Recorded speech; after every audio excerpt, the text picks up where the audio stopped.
click and hold on this icon, you'll see all of the different shape options here. Now you'll probably hear me say the shape tool a lot, even though there's no technical shape tool. I'm just talking about any of these options here. Now the beauty of using any of these shape tools in Photoshop is that all of the settings pretty much work the same. So if you know how to use one, you know how to use all of the other ones too. So to make life easy, let's start things off with the rectangle tool here. Now by default, with any of your shape tools selected, all you have to do is click and drag out on your canvas. It will automatically create a shape layer for you. Now you'll notice with shape layers, there's this little icon right beside it, and that's just representing the shape layer.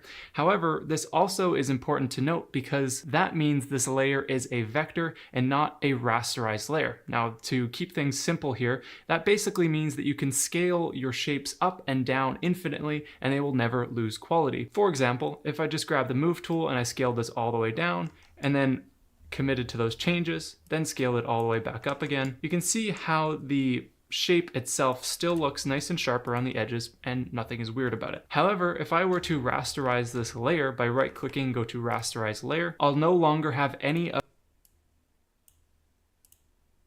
of my shape adjustment settings available, and when I grab my move tool and scale this down and then scale this back up again, you'll notice something a little bit funny going on. Look at how the corners have become a little bit pixelated. So that is basically what a shape layer is doing for you. It allows you to have a vector layer or a vector element that you can scale infinitely, and you still can adjust the color and the outline and all those types of things. So with that in mind, it's pretty much always a good idea to keep your shape layers as a shape layer. Otherwise, you lose out on a lot of advantages that the vector layers offer. So deleting that layer, let's now talk about the different settings within your shape tools. With any of your shape tools selected, again, clicking and dragging out, if you wanted to create a perfect symmetrical shape, all you have to do is hold the Shift key. Notice how my rectangle has become a square, and because I'm holding Shift, it's locked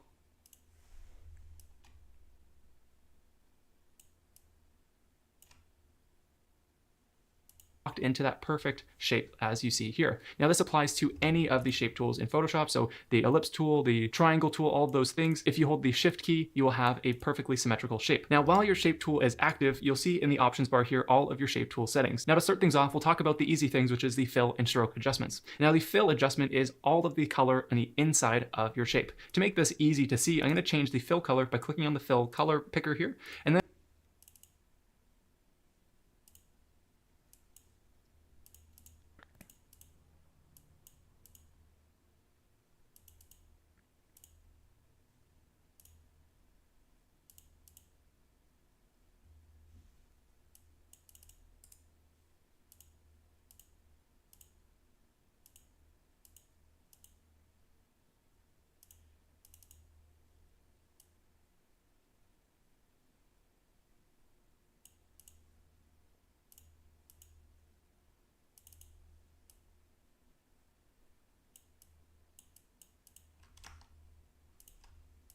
then I can choose one of the color swatches available here, or I can choose my own color by clicking the color palette and then going and picking a new color here. Let's go and pick blue because that's my favorite color. Clicking OK. Now you can see how the fill, which is the center part of our shape, has changed color to the one that we just picked. Now by default, your color fill will be set to a solid color like this. However, you can also add transparent fill, which means it'll be see-through. You can add a gradient fill as well as a pattern fill. All of those options are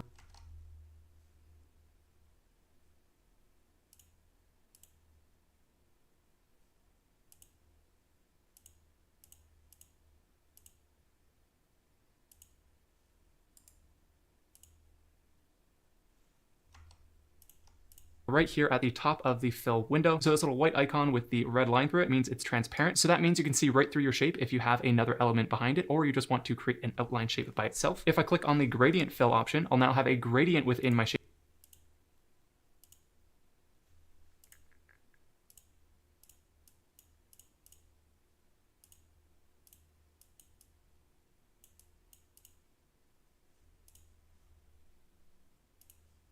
And I can adjust any of my gradient settings here. Now I'm not going to get too in detail about gradients because I have another tutorial talking about everything you need to know about using gradients and the gradient editor in Photoshop that I'll leave up in the corner right now if you're interested. Now the next option is to add a pattern fill to your shape, which is by clicking this icon right here, and then you'll have all of your preset patterns.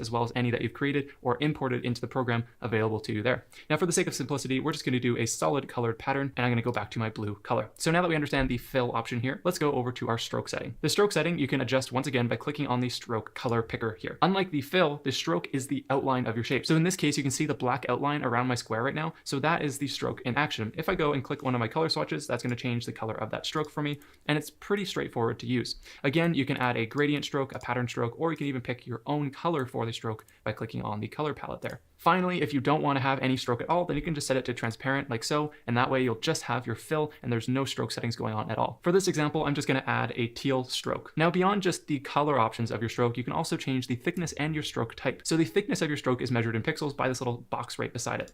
So if you click on the drop-down menu, you'll reveal this slider that you can move left or right to scale the size of your stroke. So as you obviously scale up your stroke, your fill will become a little bit smaller because it evenly spreads into your shape and outside your shape at the same time. An easy way to imagine this is by seeing this little path here. You can see how the stroke extends equally on the inside of the path and the outside of the path. So depending on how you scale it, the stroke will bleed into the fill color a little bit. Now, to take this one step further, you can customize the stroke of any shape by clicking on the stroke type option here. Here you can choose to add a dashed or a dotted stroke. And again, regardless of which stroke type you're using, you can still adjust the stroke width in the exact same manner as before. Now, there's even more options available to you by clicking the More Options button here down below. And here it reveals a few additional options to customize the look of your stroke. For example, you can increase the amount of dashes in your stroke just by typing in a number here. The more you have, the more dashes that will be visible. And likewise with the gap, that'll just make them either look further apart or closer together, depending on how you want things to look. Now, remember how before I mentioned that the stroke sits equally on the outer and inner edge of your shape, and that's because the alignment is set to center by default. But if you wanted to change that, you can click on the align option and go to the inside,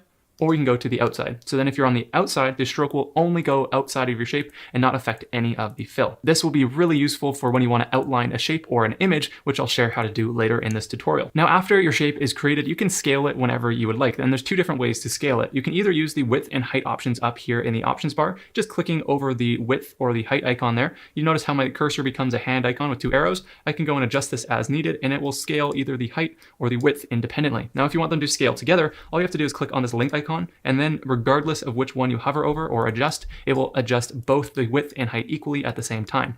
Now, this is useful for very specific adjustments, but I like to do things a little bit faster because I rarely need an exact pixel amount. So in that case, you can just hover over any of the anchor points around your shape and then see that little double-sided diagonal arrow. Just click and drag that wherever you'd like. And again, you can scale your shape. And because it is a vector layer, you're not going to lose.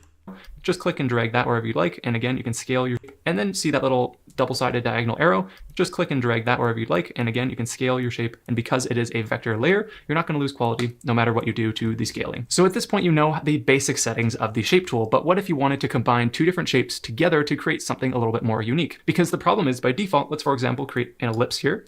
I'll click and drag out holding the shift key to create a perfect circle. Notice how all of my settings are exactly the same for my previous shape, but my ellipse has been added onto a new layer. This is fine if you want to edit your shapes independently, but what if you wanted to add a rounded edge, for example, to the side of your rectangle? In that case, there are a few helpful options to know about with the shape tool that I'm going to show you right now. In the options bar, while your shape tool is active, you'll see this path operations option. And by clicking on that, you'll see a few different settings you have from combine shape, subtract, intersect, exclude, and so on. By default, this will be set to new layer, which means every time you create a new shape, you will create a new shape layer. Now, if I wanted to combine two shapes together onto the same layer, I just click on the combine shapes. Now look what happens while my ellipse tool is still two shapes together, which means bar while your shape tool is active, you'll see this path operations option. And by clicking on that, you'll see a few different settings.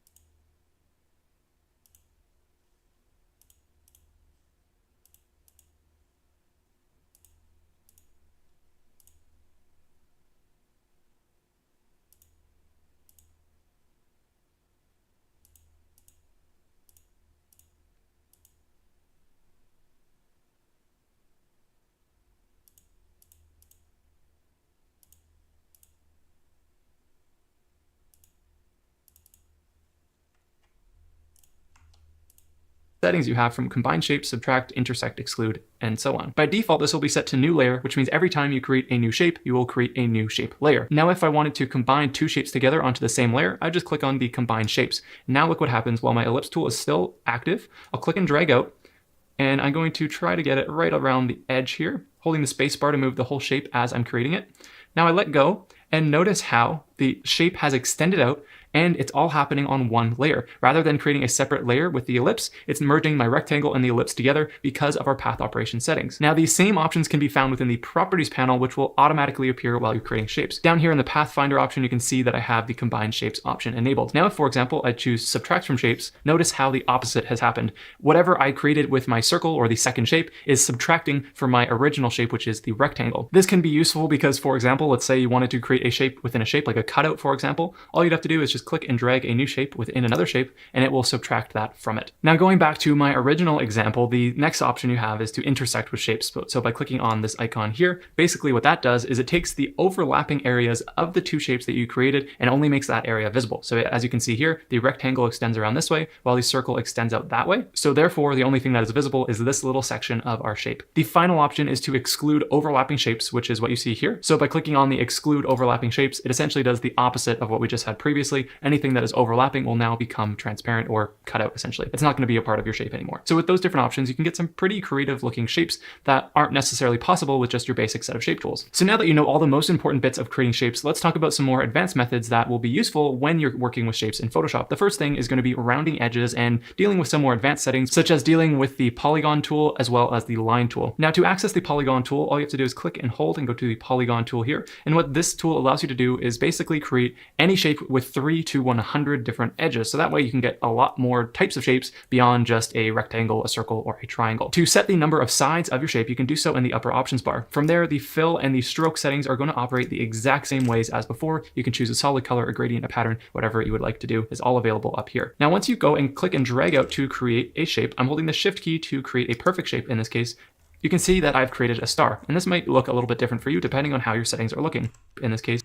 Now, once you go and click and drag out, use a solid color, a gradient. From there, the fill, a circle, or 100 different tool here. And what this tool a lot more types of shapes beyond just a rectangle, a circle, or a triangle. To set the number of sides of your shape, you can do so in the upper options bar. From there, the fill and the stroke settings are going to operate the exact same ways as before. You can choose a solid color, a gradient, a pattern, whatever you would like to do is all available up here. Now, once you go and click and drag out to create a shape, I'm holding the shift key to create a perfect shape in this case.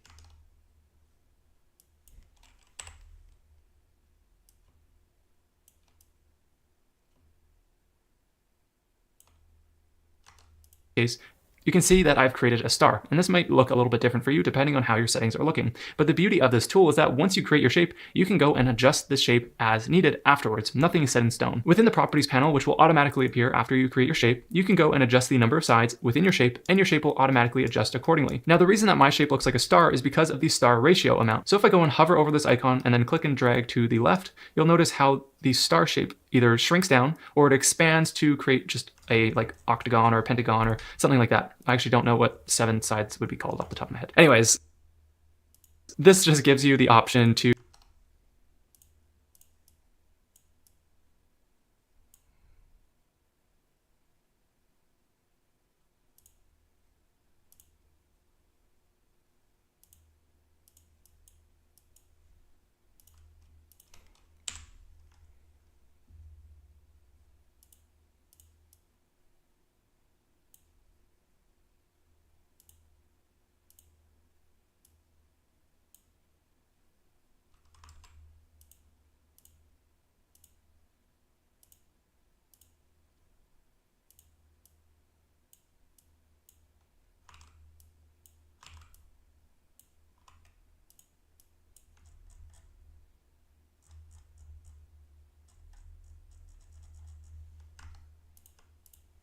get a little bit more creative with your polygons, because you can not only create just regular edges, but then you can pull them inwards to create sort of star shapes with as many sides as you would like by using the side number option here. Now, to build off of this, and this is an option that's available in all of the shape tools, is you can round the edges of any shape by adding an amount to this rounded edge option here, or to make life even easier, you'll see this little blue circle icon, and if you click and drag that inwards, the edges of your shape will begin to round. And this again applies to any shape that you're using in Photoshop. So this is another great way to customize your shape and round the edges if needed. Now, before we get into the creative adjustments, let's go and talk about the line tool, because there's a couple important things to note there that aren't available in the other shape tools that we've discussed so far. Now, to access the line tool, all you have to do is click and hold, go down to the line tool option.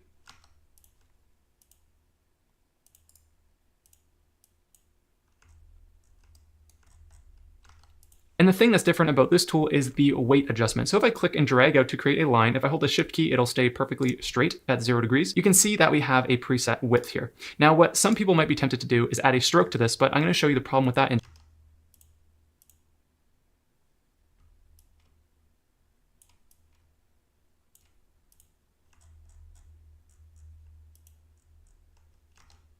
just a moment. But let's say you want to have a thicker line. Unfortunately, you can't edit the weight of a line after it's created. So therefore, you need to go to the weight setting in the options bar and type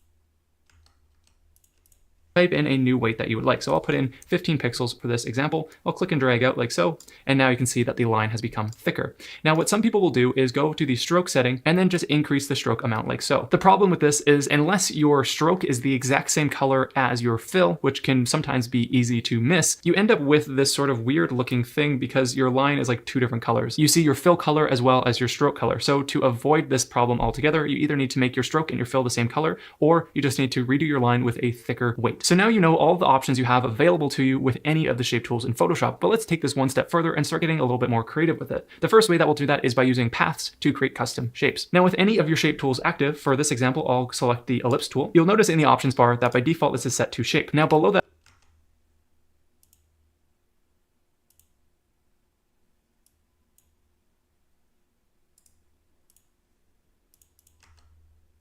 you have the option to select path or pixels. Now, if you select pixels, you'll just be creating a rasterized shape, which you can't edit the color or the stroke or any other settings of. So to be honest, I don't really know why you would want to use the pixels in any situation, because like I showed you at the start of this tutorial, having a rasterized layer just isn't as good as a vector layer in like 99% of the situations. However, the path option does offer some unique things that you can do, such as creating selections or even custom shapes. So for example, clicking on the path option here, you'll notice that all of my color options have now disappeared. Now, when I click and drag out, the same thing applies if you want to create a perfect circle or a perfect shape. Just hold the shift key and then it will create a perfectly symmetrical shape. But notice now that I don't have a fill or a stroke anymore, and that's because this is a path and not a shape. Now, once your path is created, you can actually do a couple different things. You can either choose to make a selection to say cut out a background or crop a layer, or you can go and create a shape by clicking on the shape option. So this will then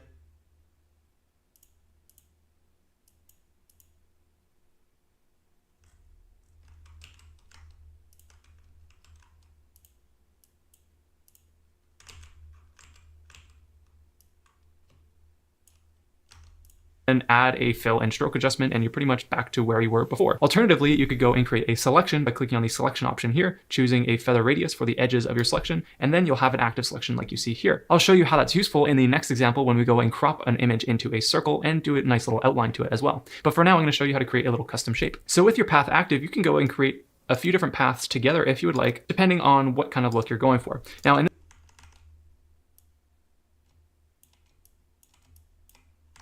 this case, let's just say that this is the shape that I would like to create to use later on. From there, we can go up to Edit and down here to Define Custom Shape.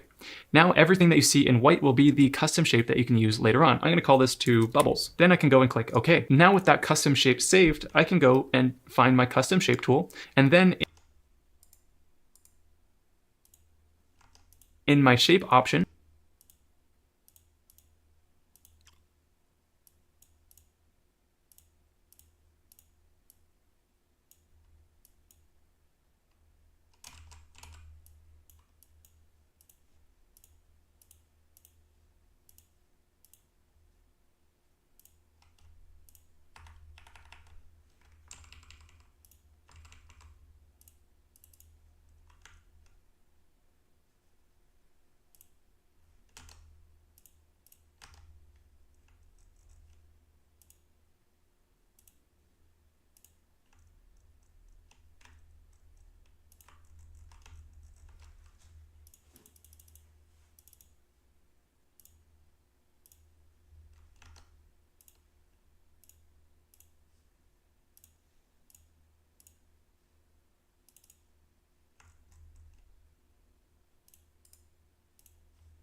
you'll see that my new shape is created, my bubble shape, down at the very bottom. And with your custom shape set, I'll set this back from path to shape.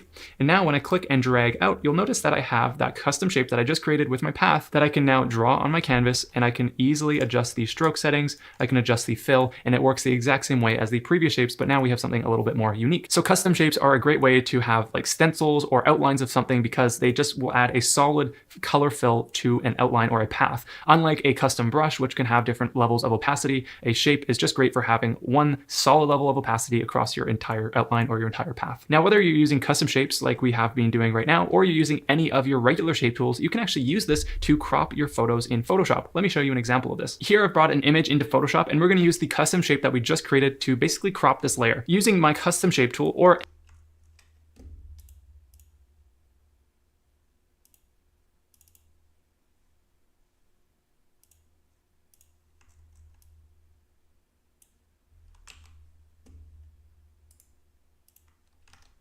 any of the shape tools that you would like to use, I'm going to select the bubble shape that I just created once again. Now you can either set this to shape or path because both methods will work, but let me just quickly walk you through both options. If I have the path option selected and I click and drag out, it will create a path of my shape on my image. Now to crop this layer to my path, I would just have to go to make selection, set this to 0 pixels, click OK.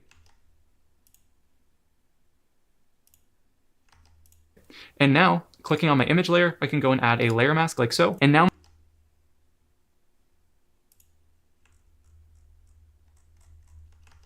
my image has been cropped to that path. To move my image within the path, I could just unlink the layer mask from the image, click on my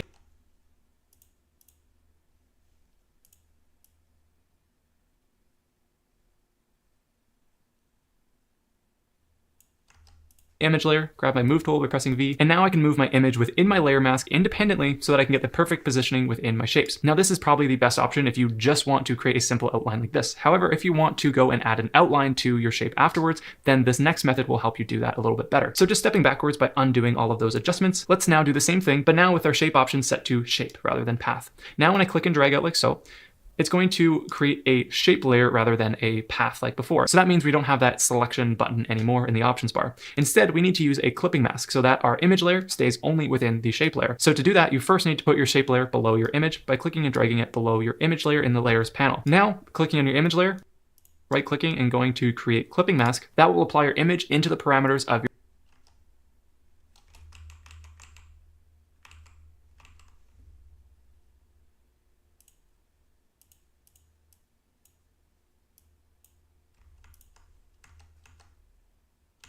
your shape that you just created. From there, you can grab your move tool and reposition your image as needed. As well, you can move your shape separately since they're not attached to the same layer. So this just gives you a little bit more creative freedom with your cropping adjustments. Now the advantage of using the shape option rather than the path in this case is that you can easily add an outline. So let's say I want to outline all of these circles with my bubbles layer or my shape layer selected. I can go to my stroke option and then I can just adjust the stroke setting here and notice how it will add an outline to all of the areas that our image is visible, aka the shape. From there, we can go to our path type, go to more options, and we can even adjust this to the outside so that it's not covering any of our photo, or you can even do dashed or dotted lines around your crop depending on what kind of thing you're going for. So this can be really useful when you're wanting to make a special crop for like social media or your website or something like that. Doing these types of adjustments can be really helpful. From there, you just want to export as PNG, so then that way everything would look exactly as you see here wherever you take your project in the future. So although we covered a ton of stuff here, I hope that you now feel very confident about using the shape tool in Photoshop and know a few handy ways to get more creative with these tools beyond just creating regular shapes on your canvas. If you enjoyed this tutorial, make sure to hit that like button down below and consider subscribing to stay up to date with more tutorials just like today. If you're trying to learn Photoshop but you have no idea where to begin, make sure to download my free Photoshop Blueprint ebook available for free down in the description below. All you have to do is sign up to my email list and I'll send it over to you right away. Anyways, my name's Brendan from BeWellCreative.com.